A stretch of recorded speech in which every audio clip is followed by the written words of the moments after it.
Eh bien, salut tout le monde, c'est Nuit et on se retrouve aujourd'hui ou dans une nouvelle vidéo. Voilà, j'ai dit ou avant pour cibler l'endroit là où on est, qui est la vidéo, votre écran. Et du coup, aujourd'hui, de quoi allons-nous parler? Je vais juste raconter des anecdotes et des aventures qui me sont arrivées dans ma vie, qui sont pas forcément toutes liées à une prise de substance. Et voilà, de base, je comptais pas forcément faire un truc comme ça, mais il y a un gars qui s'appelle vraiment, il s'appelle comme ça. Les gens, ils l'appellent Roro ou un truc comme ça. Mais j'ai pas compris. J'ai pas forcément compris. C'est le genre de gars, pour dire qu'il fume du toshi ou de la weed, il dit le chanvre commun. Voilà. C'est un genre de toxico qui s'assume pas. Hein. Hein, monsieur, vous m'appelez le tox. Non, je rigole. Je l'ai pas mal pris, c'est très drôle. Pourquoi je le prendrais mal? Et voilà, et vu que lui et sa communauté, ils ont fait une fixette sur Bizarre le Mesquin, je me suis dit pourquoi pas raconter plein d'aventures, d'anecdotes qui me sont arrivées et aussi des trucs liés à Bizarre le Mesquin. Voilà. Alors, Bizarre le Mesquin, moi je l'ai rencontré en grande section. Et il avait déjà une certaine particularité en grande section. On va dire qu'à un moment, la prof, elle a convoqué ses parents pour leur dire que c'était pas normal que leur fils, à chaque fois qu'il allait à la bibliothèque de l'école, il prenait le même livre qui s'appelle Crack et cocaïne. Et dedans, il y a des putains d'accros. Enfin, je pense que c'est même crack héroïne, ou truc comme ça, ou coke héroïne, où tu vois des gars hyper meg, etc., qui ont tapé de l'opium et tout. Et je sais pas pourquoi lui il faisait une fixette sur ce livre. Et à chaque fois je pense qu'on avait un jour par semaine, on allait à la bibliothèque et tout le monde lisait tout et n'importe quoi. Et lui, voilà, c'était crack et cocaïne. Et du coup, cet enculé, quand moi j'ai voulu faire parmi les premiers pranks de ma vie, je pense j'étais en CM1 et je vais en cours à la récré, après midi et deux, je ramène avec moi du cumin et je vais chez tous mes potes et je leur dis ouais, c'est de la coke et tout. Et voilà, il y a même des gens qui étaient avec moi qui commencent à sniffer le cumin, moi je sniffais devant eux pour leur faire croire. Et cet enculé de Bizarre le Mesquin, bien sûr, il est venu, il leur a dit bah non, c'est pas possible, la coke c'est blanc. T'es un peu jeune pour savoir ça. T'es un peu jeune, tu vas mal tourner. Tu vas mal tourner. D'ailleurs, moi, la fois où j'avais vraiment sympathisé avec lui, tu vois, où on avait commencé à devenir potes, c'est un jour où on est parti visiter une ferme d'autruches, je pense en CE1. Et du coup, une ferme d'autruches, tu vois les autruches, les plumes d'autruche, les œufs géants qui te font genre un repas familial avec un œuf et tout. Et il y avait une sorte de truc un peu surélevé, je pense pas hyper surélevé, mais quand même tu montes des escaliers, ça devait faire 3 mètres de haut et tout. Et moi j'ai commencé à motiver tout le monde à sauter par-dessus le truc. Tu vois, t'es gosse, tu prends des risques et tout. Et du coup, j'ai sauté, puis je motivais tout le monde à sauter. Et puis on était, je sais pas, 5 6 à sauter, remonter les escaliers, sauter, remonter les escaliers, ce qui était assez dangereux. Et la prof, elle nous a cramé, elle a dit à tout le monde, arrêtez, c'est dangereux, c'est pas bien. Mais moi, je voulais continuer. Je me rappelle, j'avais dit, euh, j'avais dit à une fille, ouais, s'il te plaît, surveille, si la prof approche, tu cries mon nom, moi je vais continuer à sauter et tout. Et je me rappelle, au moment de sauter, au moment où j'allais atterrir, elle crie mon nom, je m'inquiète, je me tourne, et du coup j'étais mal tombé sur ma cheville, je m'étais fait hyper mal. Et voilà, et du coup j'étais puni, voilà, parce que j'ai fait quelque chose qui était, en soi c'est pas illégal, hein. Tu as le droit de sauter de là où tu veux. Enfin, je sais pas si tu sautes trop haut, tu vas mourir. Est-ce que le suicide, c'est illégal? Je n'ai pas ces informations, tout simplement. Et du coup, j'étais avec les punis et lui, il était, enfin les punis, les blessés, je sais pas, bref. Et il y avait que lui, au final, qui s'était, je pense, il s'était, je sais pas, bref, il s'était fait un truc au bras, il s'était fait hyper mal et tout. Et du coup, on était posés les deux rejetés de la société, en train de parler de nos mésaventures. Voilà. Mais moi, voilà, quand j'étais jeune, j'aimais bien, je pense que j'ai commencé les pranks très jeune, je pense, quand j'étais, je pense, en CE2, CM1, je prenais des graines que je récupérais dans un arbre sur la route de l'école, et puis, je sais pas, je les mettais dans du PQ mouillé, je les enroulais, je sais pas quoi, Et j'allais chez mes potes et je leur disais, ouais, c'est des œufs de dinosaures et si vous les mettez dans la terre, il y a un dinosaure qui va sortir.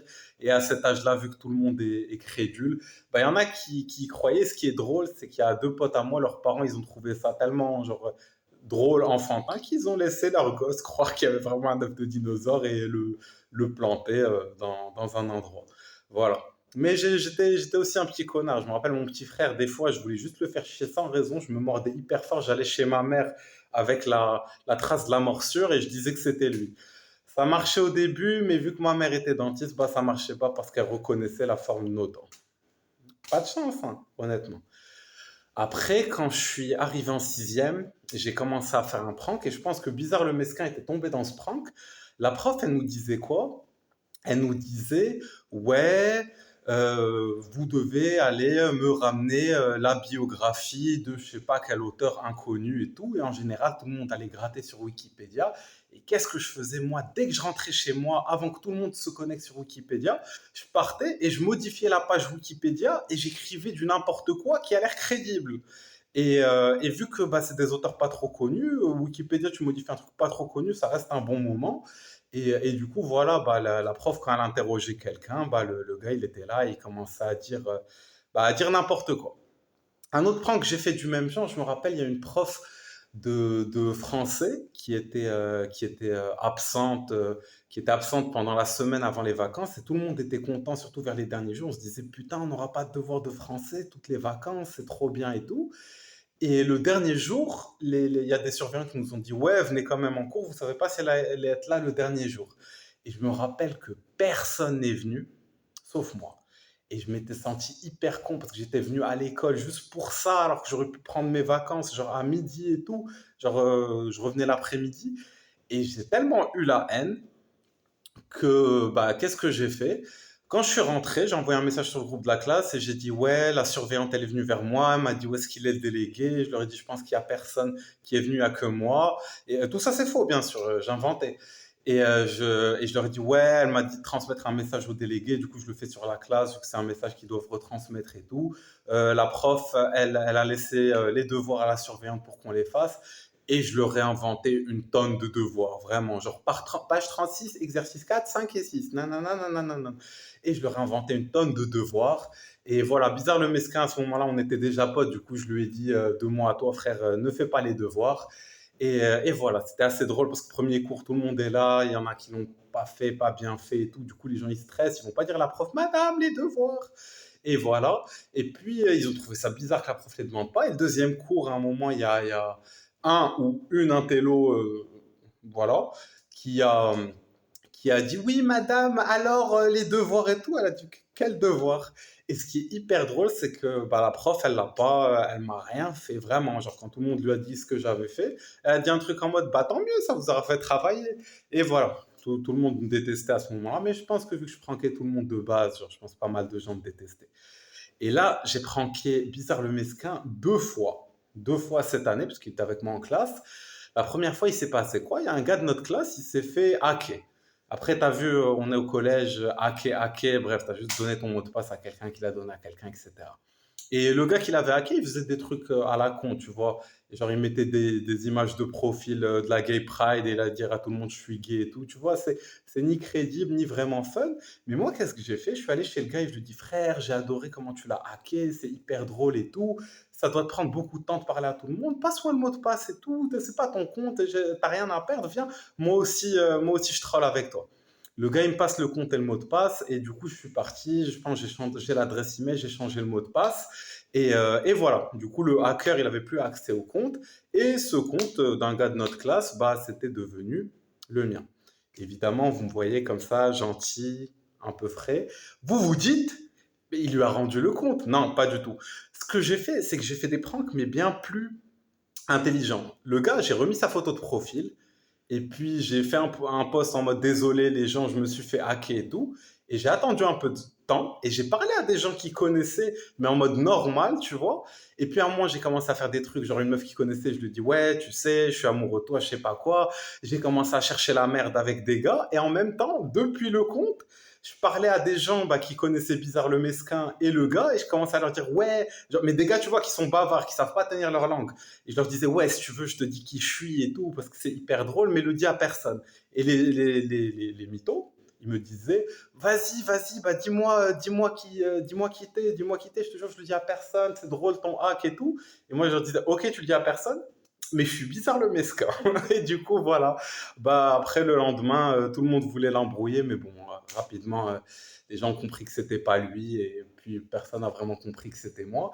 Et j'ai trouvé ça drôle, du coup, je pense un bon moment plus tard. Qu'est-ce que j'ai fait? J'ai juste créé un nouveau compte Facebook où j'ai mis son nom, son prénom, genre usurpation d'identité illégale.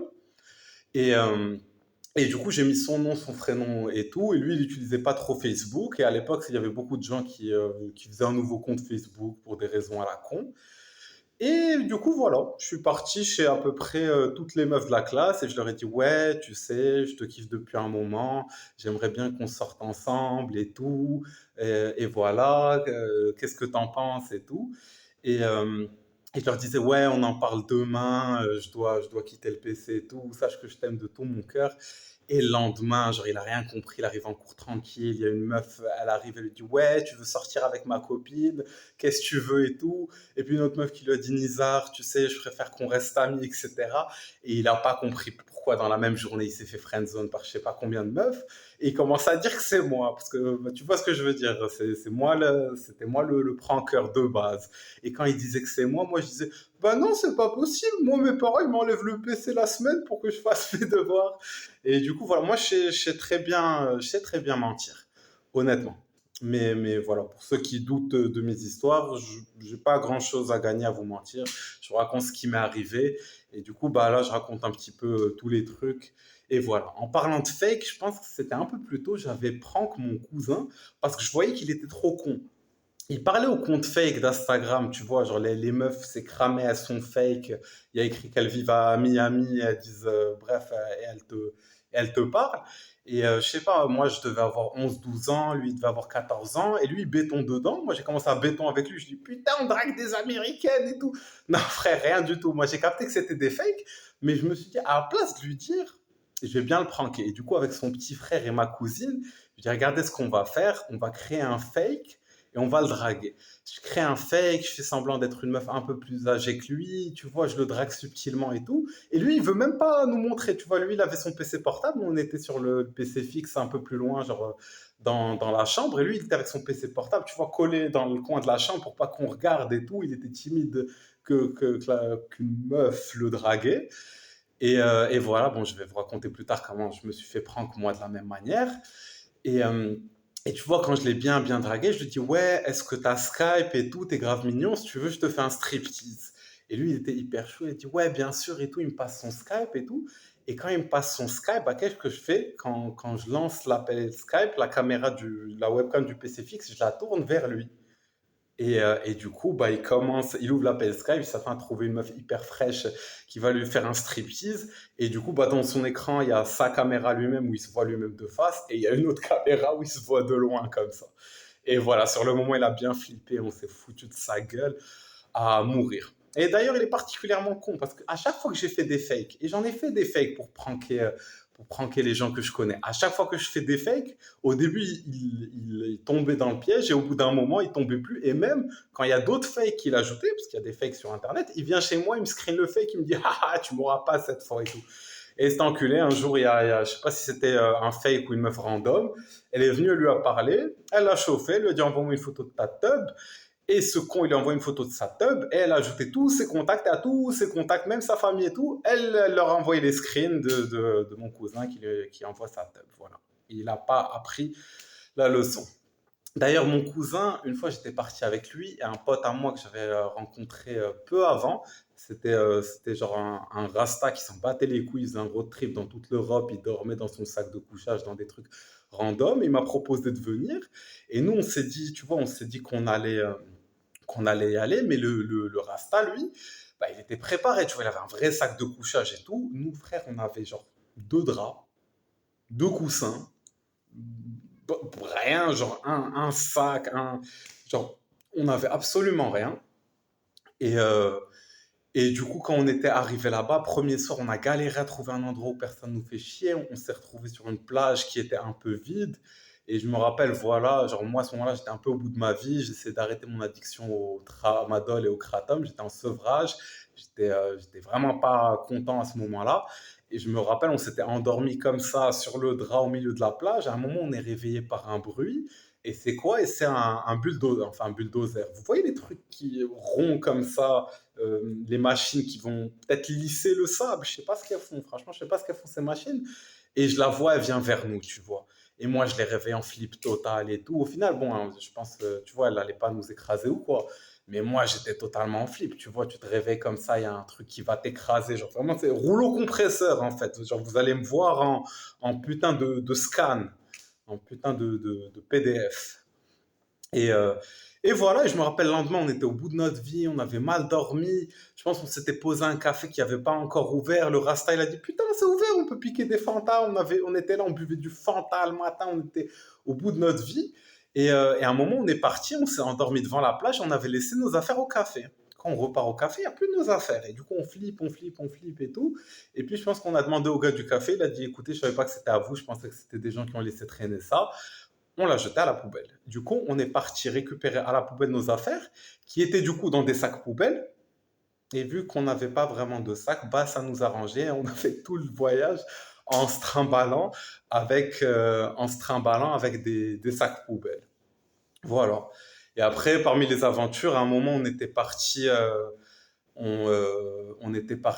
à Badalona, qui est genre une fake Barcelone et tout. Eux, ils voulaient absolument draguer des meufs, alors que moi, j'étais en sevrage, je m'en battais les couilles. Et à un moment, Thomas, ça matchait bien avec une meuf. Du coup, il était avec la meuf. Nous, on était parti avec sa pote pour aller genre dans une boîte et tout. Et dans la queue, tout le monde nous disait, vous allez vous faire recal. Ils recalent les Arabes ici. On s'est dit, ok, mon cousin il était en mode, t'inquiète, je vais parler au videur et tout. Et quand on arrive devant le videur, le gars, c'est pas il nous vire nous, c'est il dit, vous et tous les gens derrière, barrez-vous, tu vois.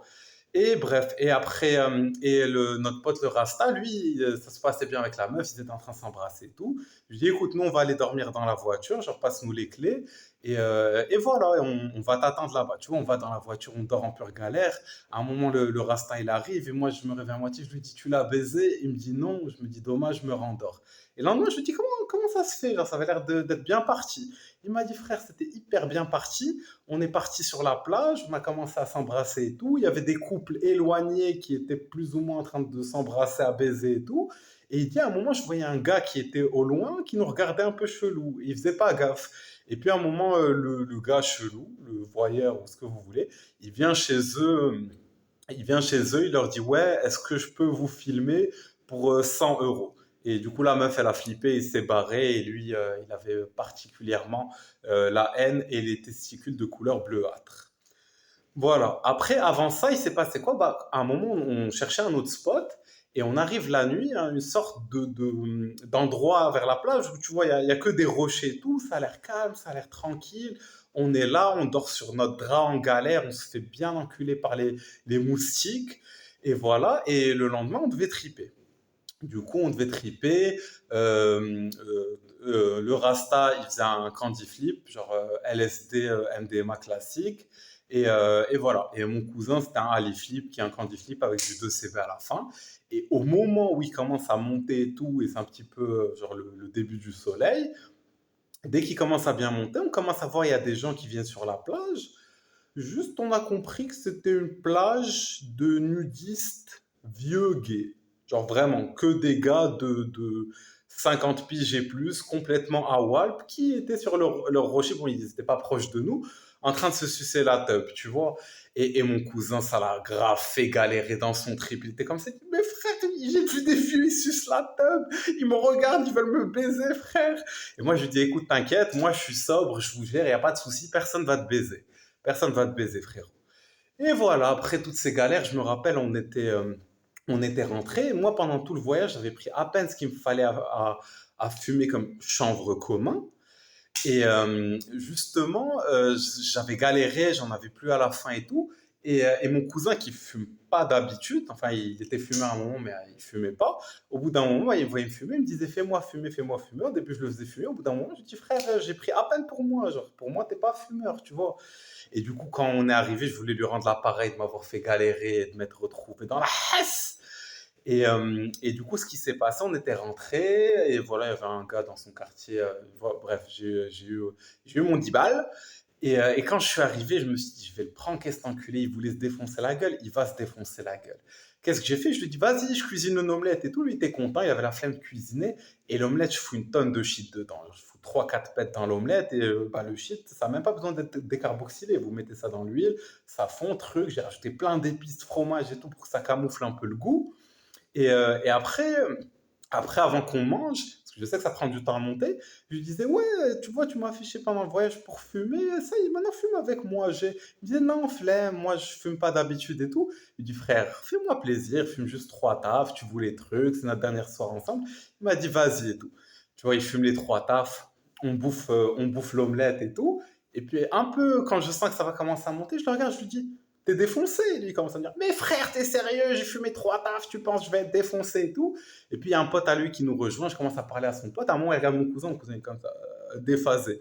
Il me dit, mais qu'est-ce qu'il a? J'ai dit, bah je sais pas. Et mon cousin, même lui, il savait pas, tu vois, genre, il a pas compris. Et je lui dis, je sais pas, soit c'est les 3 tafs de pète que je lui ai donné, soit c'est l'omelette au shit que je lui ai fait bouffer, tu vois.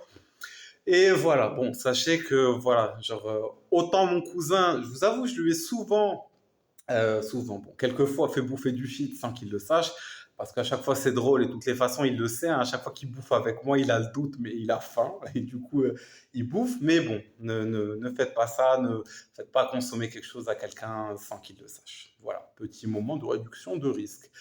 Et une autre histoire avec mon cousin pour qu'on finisse avec ce chauve, voilà, j'aime bien rappeler qu'il est chauve, et c'est que son premier trip de LSD, il arrêtait pas de me dire ouais, je veux hyper triper fort, frère, j'ai testé plein de trucs, plein de drogues, t'inquiète pour moi et tout.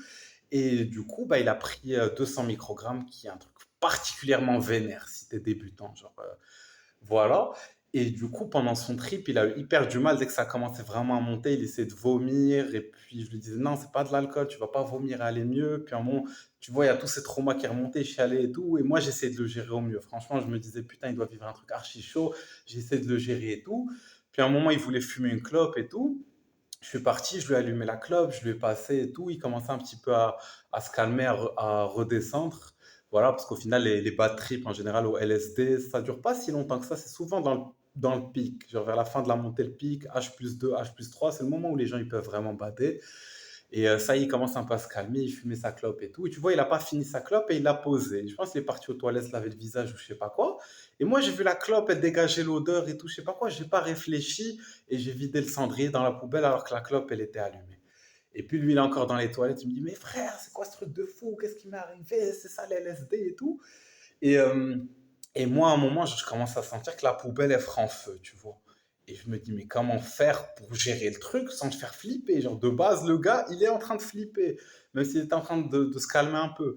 Et je me suis dit, putain, qu'est-ce que je vais faire? J'ai pas réfléchi ni une ni deux. J'ai pris le sac poubelle, je l'ai jeté par la fenêtre, tu vois. Genre, j'ai visé dehors pour que ça tombe pas sur une voiture, je sais pas quoi. Je me dis, au moins, si ça crame dans la rue, frère, de un, on va pas me cramer, de deux, bah, c'est le sac qui va cramer. Et puis je m'en bats les couilles, tu vois. Je vais pas faire cramer la rue, il y aura un sac qui crame. Et voilà, et je lui ai raconté après. Voilà, je suis quelqu'un, je reste honnête, honnêtement. Ah, mais si, au final, un truc où, bon, c'est pas quelqu'un qui a consommé un truc sans savoir, mais il y avait des potes à moi quand on était fin terminale après le bac, on avait testé le DXM tous ensemble et c'était une expérience bon, assez, bon, qui était intéressante, mais bon, il y a du positif et du négatif comme dans tout. Et du coup, voilà, eux, ils étaient curieux de tester d'autres trucs. Et je sais pas quel prank je leur avais fait. J'ai oublié, je leur avais fait un prank de FDP. Et ils m'ont dit, ouais, à la prochaine soirée, on va se voir chez Nanana, on va te casser la gueule, tu vois. Mais au fond, ils allaient pas me casser la gueule, tu vois. Genre, c'était mes potes et au pire, ils allaient vraiment me péter les couilles et me faire chier parce que j'étais très susceptible à l'époque. Mais voilà, au final, je l'ai jamais vraiment mal pris. Mais sur le moment, je me suis dit, attends, ils veulent m'avoir, je vais les avoir. Et j'avais un truc qui s'appelle l'Atarax. Et je pense que c'est un truc que les gens ils prennent pour dormir ou c'est un calmant ou je sais pas quoi. Et moi, je leur ai dit vraiment c'est quoi, mais tu vois, genre sur les effets, on va dire j'enjolivais un peu le truc pour qu'ils pensent que c'est un truc où ils allaient s'ambiancer.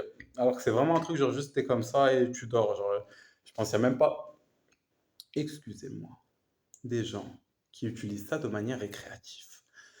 Et du coup, bah, je pense que je leur avais passé à tous plein d'atarax et moi aussi j'en avais pris et tout. Et du coup, dès que l'atarax s'était monté, bah, on était vraiment sur où tout le monde était comme ça, tu vois. On avait à peine la force de se lever, de prendre à bouffer et tout. Les parents de mon pote, ils devaient se dire, ouais, comment ça se fait qu'ils sont aussi calmes et tout.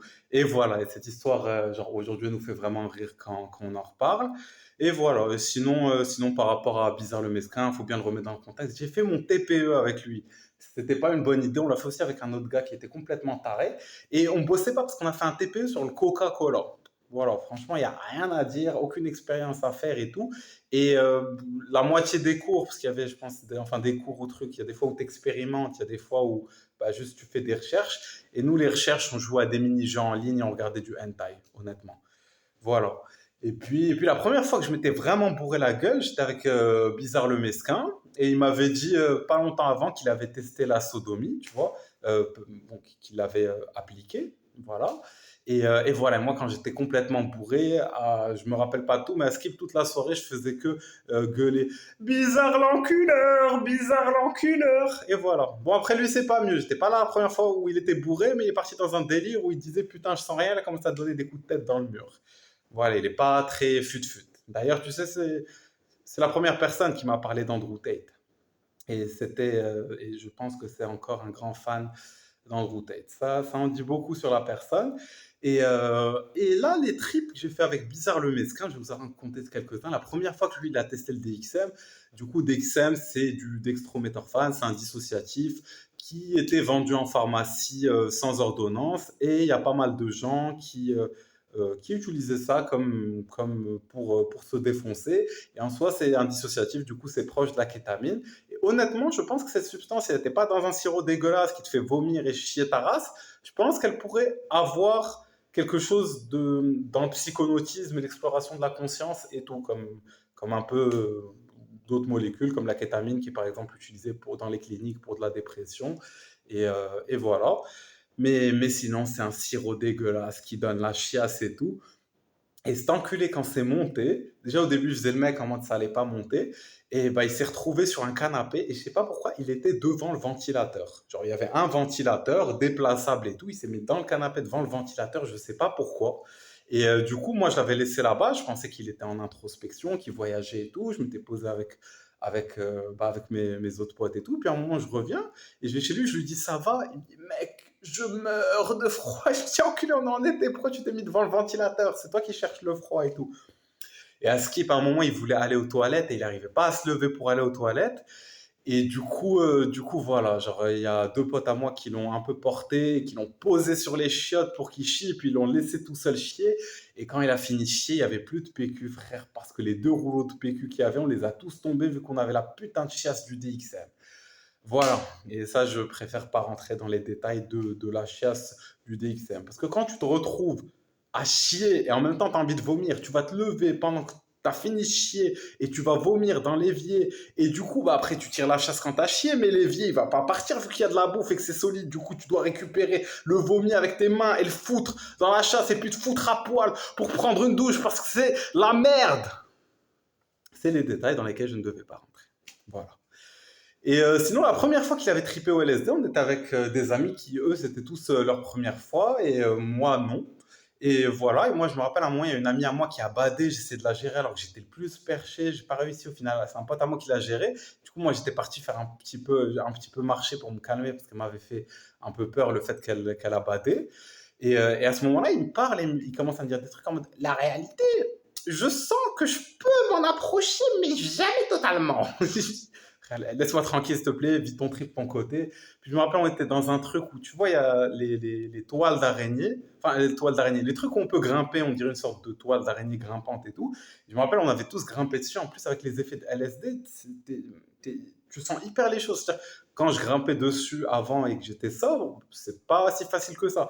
Mais quand j'étais sous LSD, c'était vraiment putain d'intuitif. Et lui, il était parti dans un délire que on est des singes qui avons évolué et tout. Et voilà. Après, une autre fois où j'avais tripé avec lui, je me rappelle, moi quand je bronze, vu que je suis assez blanc de peau, je deviens orange.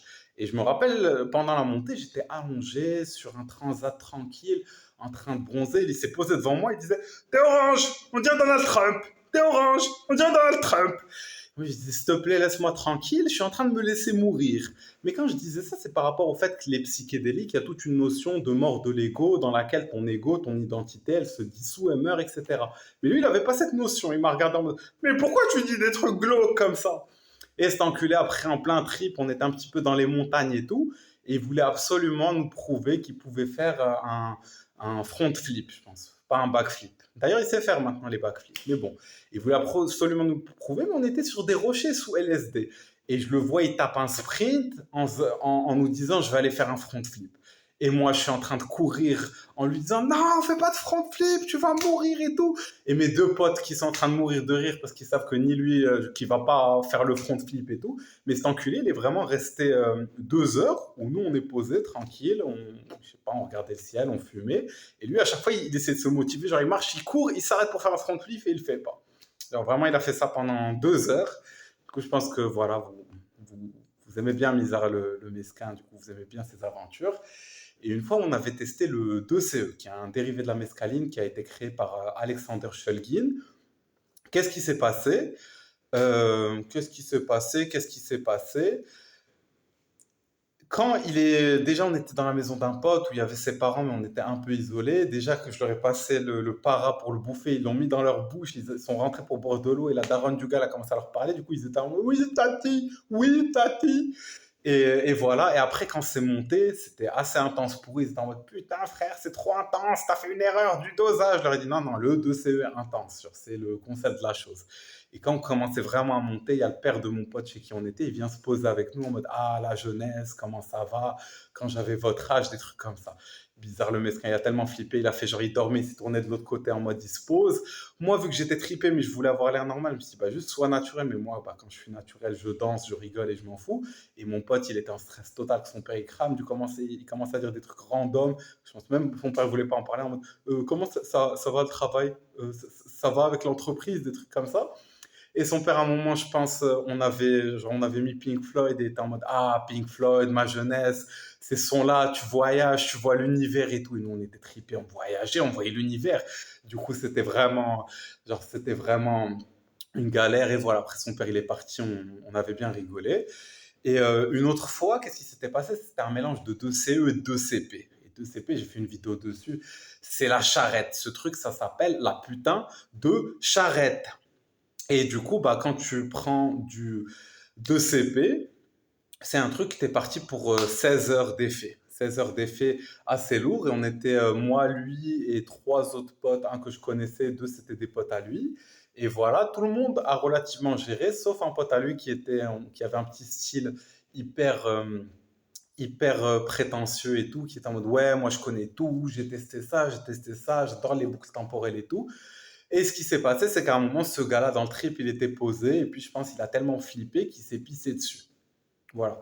Il s'est pissé dessus, et du coup, bah, quand il s'est pissé dessus, on l'a pas forcément cramé sur le moment, et je pense plus tard, bah, après un moment, quand il est un peu redescendu, il était parti, il a cherché une serviette, il a essayé d'éponger la pisse, mais il a laissé la serviette genre sur la table. Et bizarre le mesquin, qu'est-ce qu'il a fait à ce moment-là? Bah, à un moment, je pense qu'il voulait s'essuyer le visage pour une raison XY et il a pris la serviette pleine de pisse de bad trip. C'est même pas de la pisse normale, c'est de la pisse avec des hormones de cortisol et de flippettes, tu vois. Il a commencé à s'essuyer le visage, ça sent la pisse et tout. Et voilà. Voilà ce qui s'était passé. Et je pense que ça commence à être un petit peu long la vidéo. Du coup, bah, si vous voulez savoir la suite des histoires de Bizarre le Mesquin, bah, c'est dans la deuxième partie que je vais vous laisser là. Ok, c'est bon, c'est compris. Vous voulez savoir les autres histoires d'Israël? Vous voulez? Vous allez venir. Viens, viens, il n'y a pas de danger, frère. Viens.